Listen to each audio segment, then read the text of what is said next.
Radhe Radhe, Hare Krishna to all the dear listeners. Today I want to discuss about this law of life, which comes from Srimad Bhagavad Gita, where Lord Krishna says that change is the law of life.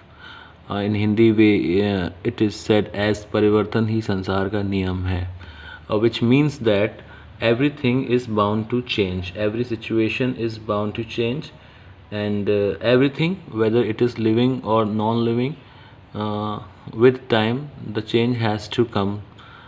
Change may come slowly or change may come quickly, but it is not really possible that something could stay same as it is as the time passes. So change has to come, and whether it is about universe or about, because in physics we have studied that after some billion of years or probably some million of light years, the universe will expand or blast, or sun will grow and engulf all the planets into it, and then it will blast. So all these things, are denote or indicate towards changes that have to come. So these were the changes at level of universe, but we also see changes, very small scale changes. Even if there is some food which is freshly prepared, and if you just keep it for a few days, it starts having bad smell and it just decays. So that is also a change. If there is some fruit or banana or apple, and when you bring it from market it is fresh, but you just keep it for a few days, and according to the season that is prevailing that time, the changes will start showing. But definitely, whether quickly or not so quickly, changes will definitely come to whatever thing there is. Even the non-living things like soil or rocks or many other things, the kind of things that we have in our houses which are non-living, but we have seen that with time they also change, they change form, they either they become fragile or brittle, or they could be broken due to some reasons. But yes, definitely change is there. So there is nothing in this world, living or non-living, which is not subjected to change. Change is the biggest law of life. You see change within yourself also. When a child is born, it is so small, and within an year the size of the child completely changes. From the time of the birth, when the child is 5 years of age, it is completely different. When 10 years of age, the child is different. 15 years of age, totally different. 21 years of age, again very different. And then after 21 years, there is change. Though there is change, but then some kind of stability comes. But you cannot say that the change is not occurring. And when after 40 or 45 or maybe 50 years of age, again it is not same as the body is not same as the it was at age of 21 or 25 years of age.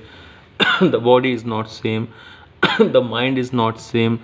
The experiences have been there, and a lot more is added to the personality of the person. So there is change at the level of body and mind. Maybe the soul does not change. Soul, maybe, yes, soul is one thing that which is said that it does not changes, it remains same, it only experiences thing. But then soul is not the material thing. Soul comes from God. So soul and God may not be changing if they are there, but yes, everything else is subjected to change. Human relationships do change. Friends, people are friends, and then they could not be friends, they could become enemies also, or they could become not so close friends. Some in school times and in college times we have best friends, but as the time passes, the best friends also changes. People make relationships, people fall in love, people marry, and then the things do not remain same, there are divorces. So that is also a change. Children grow up. Children, when small, they have a different behavior towards parents, but when they grow up and when they become adults and they become independent, they change. The change is not necessarily always a negative one.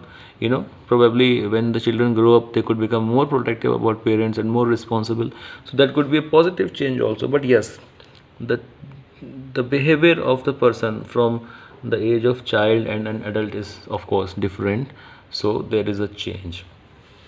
Lord Buddha has also said about change that the statement of Buddha goes like, if there is anything which is beautiful in this world, is bound to change, and it is bound to fall apart, whether it is body or it is mind or relationships.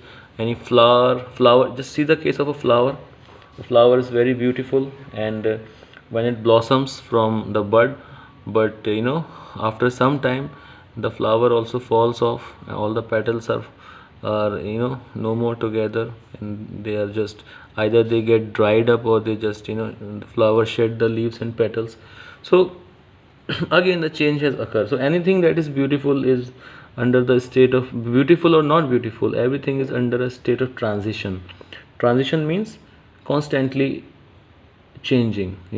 Even at the micro level, you may not see the changes. For example, when you see a flower, so you do not see the change, anything is changing. When you see a flower, fresh flower, it looks like it will stay like that. But inside the flower, or uh, at the microscopic level, and the petals and the leaves, a transition is always occurring.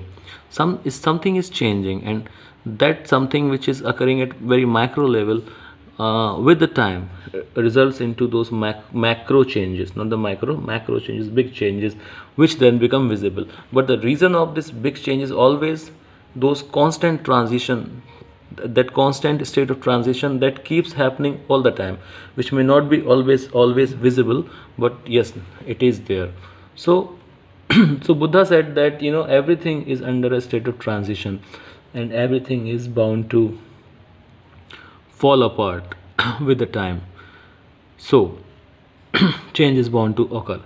Now what I want to discuss, now what I want to think is that when it is a law, we already know that everything is subjected to change. So do you think that it is actually reasonable to become very happy about something or become very sad about something? Because a situation, good or bad, is bound to change.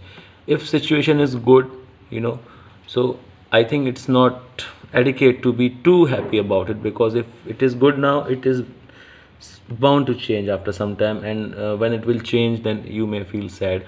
Or if a situation is not favorable to you and you are very sad about it, but then also it will change, because it will not remain same. Even the situation is bad, as the law of change says that it will also change, so there is no need to be very upset about anything. So it is a very deep philosophy actually, this law of change. This change is the law of life. Parivartan ही संसार का नियम है. This is the biggest truth of our existence, of human existence, or of any kind of existence, material existence or non-living existence. Everything is bound to change. That is why very enlightened people like Buddha and other learned people, or people who have a spiritual connect, they do not really suggest too much emotional behavior, because emotional behavior is totally out of sense. Although we are human beings, and we fall for our emotions, but yes, there's not much need of showing emotions or feeling too much emotions, because everything is bound to change. Nothing is going to exist forever. Whatever situation you are in love with, or whatever thing that you like right now, will change. So this is what I wanted to say. I hope you got some idea about it. Well, this is a very deep topic. You can keep speaking for days on this topic continuously, but since I have to do just practice, so I have to think about various topics. But yes, this topic was definitely very close to my heart also, because I'm a very sensitive person, and I really keep observing these kind of changes, and I don't know why they really upset me, because I want things to remain same, but according to the law of life, the things are not going to remain same. They are bound to change. So that's okay. It's Almighty's world, and only God decides what could be the law of life. And so, if change is the law of life, let it be so. Radhe Radhe, Hare Krishna. Take care.